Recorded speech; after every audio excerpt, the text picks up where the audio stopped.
Welcome to నందు kitchen. Hi అందరికీ. ఈరోజు మనమైతే పాలకూరతో పకోడీ ఎలా చేసుకోవాలో చూద్దాము.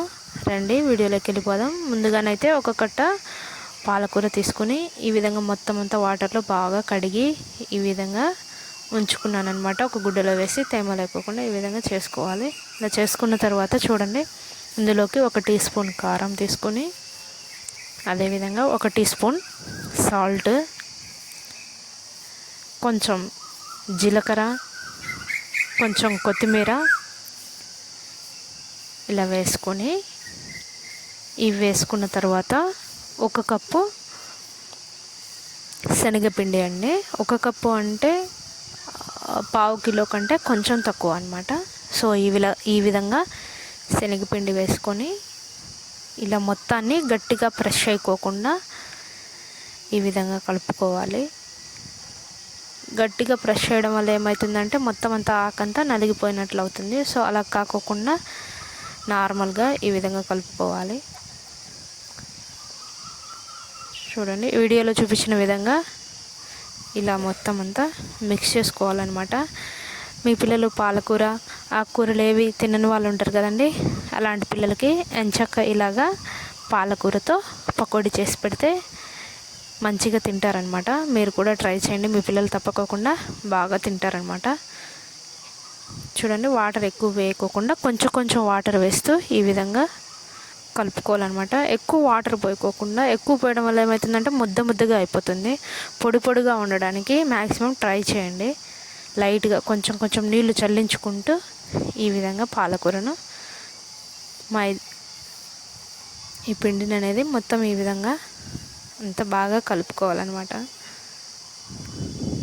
చూడండి, ఈ విధంగా కలుపుకున్న తర్వాత 2 రెమ్మల కరివేపాకును అయితే నేను తీసుకుంటున్నాను. మీకు ఇష్టమైతే అట్లనే వేసుకోవచ్చు, లేదంటే కన్నా చిన్న చిన్న ముక్కలుగా కట్ చేసి ఈ కరివేపాకును అనేది ఇందులో వేసి మొత్తం అంతా బాగా మిక్స్ చేసుకోవాలి.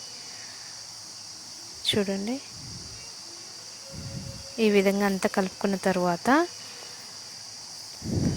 దీనికోసం ఆయిల్ని అయితే ముందుగా గ్యాస్ స్టవ్ వెలిగించుకొని కళాయి పెట్టేసుకొని రెడీగా ఉంచుకున్నాను. ఆయిల్ అయితే హీట్ అయిపోయింది. ఈ విధంగా కొద్దిగా తీసేసుకొని లో ఫ్లేమ్లో పెట్టుకొని ఈ విధంగా మొత్తం అనేది ఈ పాలకూర మిశ్రమాన్ని ఆయిల్లో ఇలా వేసి, చూడండి, అంతా సిమ్లోనే పెట్టి చేసుకోవాలన్నమాట, లో ఫ్లేమ్లో. ఎందుకంటే హై ఫ్లేమ్లో పెట్టడం వల్ల ఏమవుతుందంటే ఎక్కువ పిండి ఉడకకోకుండా మాడిపోయే అవకాశం ఉంది. సో కాబట్టి లో ఫ్లేమ్లో పెట్టి చేసుకోవడం వల్ల చక్కగా వస్తాయి. చూడండి, కలర్ఫుల్గా ఉన్నాయి అండ్ చక్కగా కూడా వచ్చాయి. ఈ విధంగా వేసుకున్న తర్వాత బాగా రెండో సైడ్ కూడా టర్న్ చేసుకోవడానికి కొంచెం దీని ఆయిల్లో మొత్తం ఉడికిన తర్వాత రెండో సైడ్కి టర్న్ చేసుకుంటే సరిపోతుంది. చూడండి, రెండో వాయి కూడా వేస్తున్నాను. ఆయిల్ హీట్ అవ్వనిచ్చి సిమ్లో పెట్టేసుకొని రెండో వాయి కూడా ఈ విధంగా వేసుకోవాలన్నమాట. అదేవిధంగా రెండో వాయిని కూడా వేసేసాను. చూడండి, ఎంచక్క బాగా ఉన్నాయన్నమాట. మీరు కూడా తప్పకుండా ట్రై చేయండి. నా ఛానల్ సబ్స్క్రైబ్ చేయండి, లైక్ చేసి షేర్ చేయండి. ఏ విధంగా వచ్చిందో కామెంట్ రూపంలో తెలియజేయండి. చూడండి, ఎంచక్క బాగా వచ్చాయన్నమాట. సో మీరు కూడా ట్రై చేయండి. వేడి పాలకూర పకోడీ అయితే రెడీ అయిపోయింది. తప్పకుండా ఎలా వచ్చాయో మీరు కూడా ట్రై చేసి కామెంట్ రూపంలో తెలియజేయండి. సూపర్గా ఉన్నాయి, టేస్టీగా కూడా ఉన్నాయి. చూడండి, ఎంచక్క కరకరలాడే చకోడీ పాలకూర పకోడీ సూపర్గా వచ్చాయన్నమాట. Thank you all.